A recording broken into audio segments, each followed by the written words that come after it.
How to add phone number on Temu.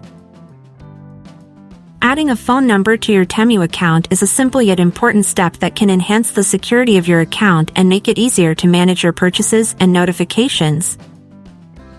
Whether you're setting up a new account or updating your contact information, having your phone number linked ensures you receive timely updates and can recover your account if needed. In this tutorial, I'll guide you through the easy steps to add your phone number on the Temu app. Launch the Temu app on your mobile device and make sure you're logged in. Tap on the U tab at the bottom. Then click on your profile picture. Next, notice the small icon next to your name. Click on it.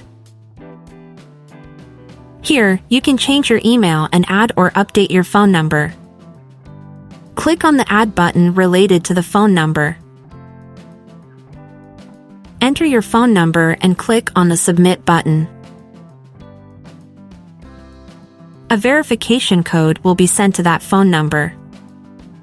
When you receive the verification code, enter it in the designated fields. After successful verification, your phone number will be linked to your Temu account. I hope this video was helpful. Subscribe to our channel for more useful tips and tricks.